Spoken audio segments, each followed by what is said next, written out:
আগরতলা বিমানবন্দরের অদূরেই কি সক্রিয় হয়ে উঠছে নারী পাচারকারী চক্র। গোপন সূত্রে খবর পেয়ে এয়ারপোর্ট থানার পুলিশ রবিবার সন্ধ্যায় ভিআইপি রোডের একটি হোটেলে অভিযান চালিয়ে উদ্ধার করল কাঞ্চনপুরের 5 নাবালিকাকে। অভিযোগ উঠছে তাদের বিমানে করে কলকাতায় পাচারের পরিকল্পনা ছিল। এই ঘটনাকে কেন্দ্র করে রাজধানী ও কাঞ্চনপুর উভয় এলাকাতে ছড়িয়েছে ব্যাপক চাঞ্চল্য।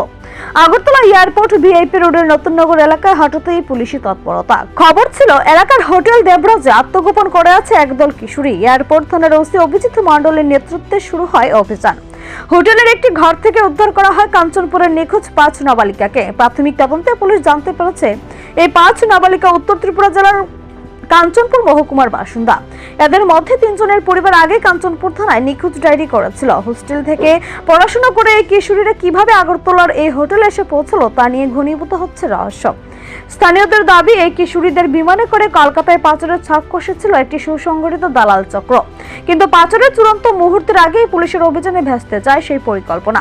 গোটা ঘটনায় এয়ারপোর্ট থানা এবং নাবালিকাদের পক্ষ থেকে সংবাদ মাধ্যমের সামনে মুখ না খোলা হলেও কাঞ্চনপুর থানার ওসি শ্রীকান্ত রুদ্রপাল জানিয়েছেন, ইতিমধ্যে তাদের একটি টিম রওনা দিয়েছে। এয়ারপোর্ট থানায় প্রয়োজনীয় নথি যাচাই ও প্রাথমিক প্রক্রিয়া শেষ হওয়ার পর নাবালিকাদের কাঞ্চনপুরে থানার হাতে তুলে দেওয়া হবে। সেখান থেকেই তাদের পরিবারের কাছে পাঠানো হবে।